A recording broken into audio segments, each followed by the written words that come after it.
Hi, John Dick here, philanthropist, urging you to save the noble lemming. Okay, now that we've sorted out the important stuff, let's talk about wetness in Scum. Now, before you just go and wet yourself, there's a few things you should know. So I'm going to jump right into this video blog. So, what's different between Scum and other survival games when it comes to getting wet? Let me explain it by examining this sharp-dressed young man. It's easy to see that he's fully capable of surviving almost anything that nature can throw at him.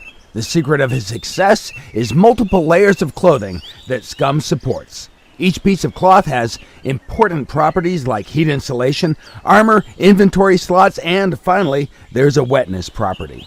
All of these parameters are defined by material, meaning that a flannel shirt will perform differently than a leather jacket. As you can see from the inventory perspective, there are groups of layers per body region. The top group is assigned to the character's head, the middle one covers the torso area, while the bottom part is for legs and feet.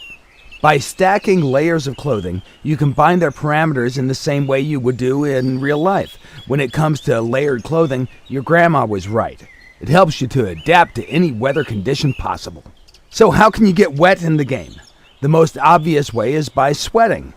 While performing tasks, the body will heat up. In an attempt to cool you down, the body responds with perspiration. This kind of moisture is propagated from the inside out and also causes additional fluid loss or dehydration. The next way is the impact of the weather. To avoid getting wet in rain, try to find a dry spot fast or wear at least some water-resistant gear. Being drenched in the rain during cold weather will impact immune system and your character will probably get sick. In the following example, you can see twin brothers on their way to the beach.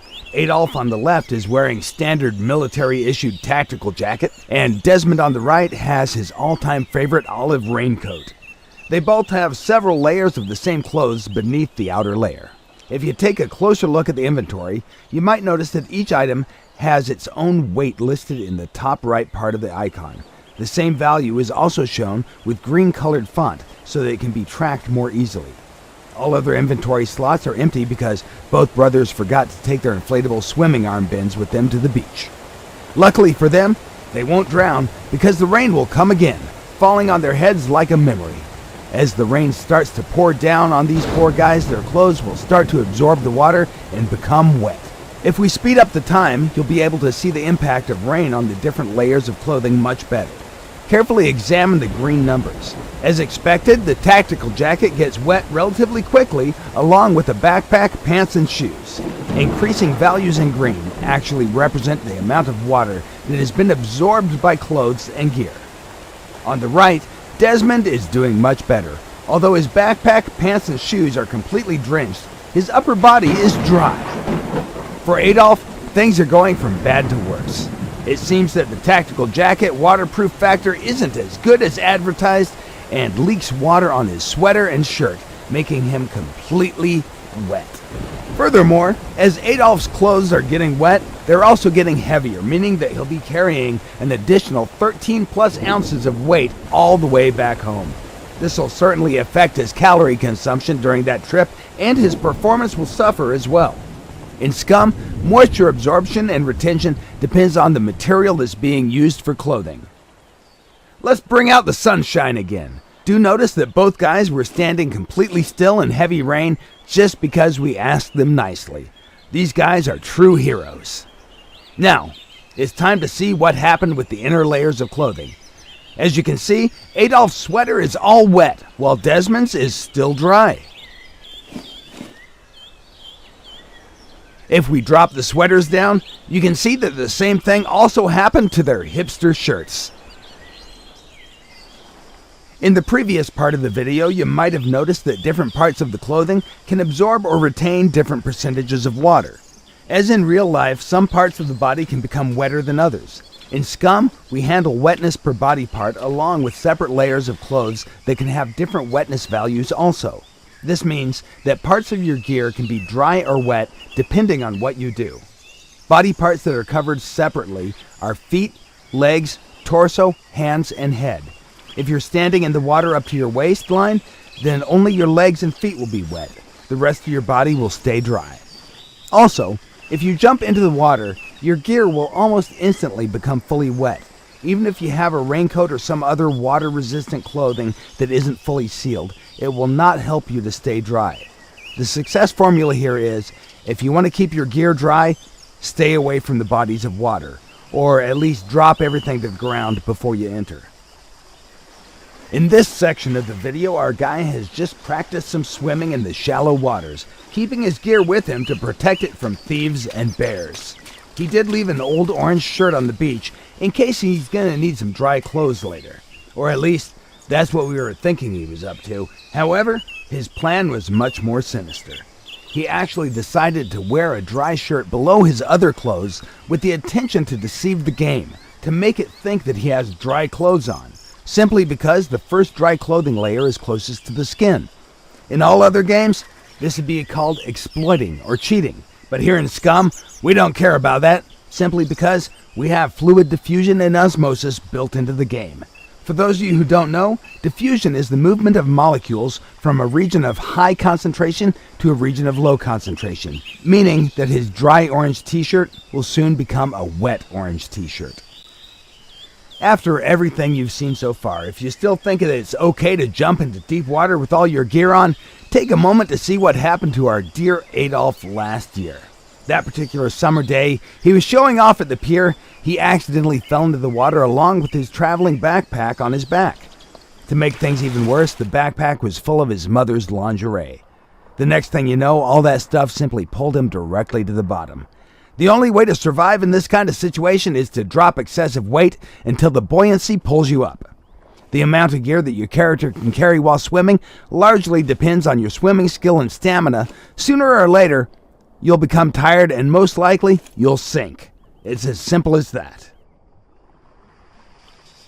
Now, let's talk about ways of drying your stuff off once it becomes wet.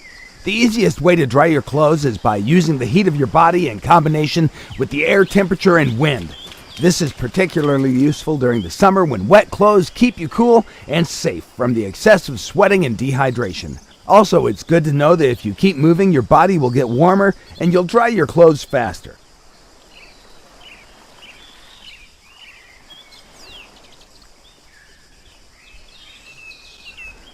In the current example, you can see that simply by standing in the sunlight, you can dry your gear.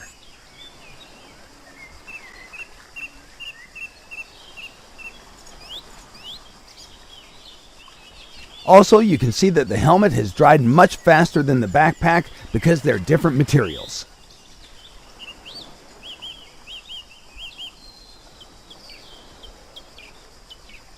In the situations where air temperature is low, you can use heat sources to dry your clothes.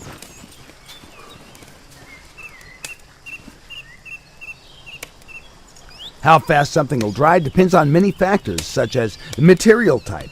Items that conduct heat better will be dried faster. The amount of water absorbed. If more water is absorbed, it takes more time for clothes to dry. Relative humidity. If humidity in the air is high, drying gets slower and dry clothes can even get wet. Wind helps a lot in drying by carrying the water vapor away, preventing any concentration of moisture on the clothes. Air temperature. Higher temperatures will help to dry clothes faster. Then the number of wet layers stacked. Keeping wet clothing stacked on you is bad, and it slows down the drying time significantly. In the current example, the player is using fire as a heat source to dry his clothes. Notice how the distance from the fire source influences the speed of his drying clothes.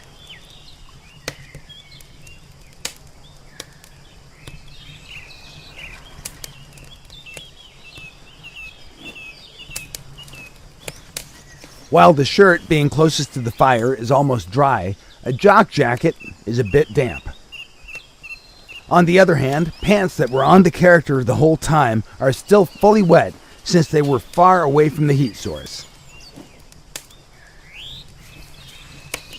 To reduce drying time, keep your wet clothes spread near the heat source. Also, if you don't have any spare dry clothes, make sure not to freeze to death while waiting for your clothes to dry. Okay, for now, this is more or less everything you need to know about wetting yourself in Scum. All that you've seen is still a work in progress and is subject to change. In the future, we plan to improve things even more, add some new ways of getting wet, but you can also find your own ways by being a creative player. We hope that you've enjoyed watching this video. Be sure to follow Scum on Steam, Facebook, Twitter, and our development blog, www.scumgame.com.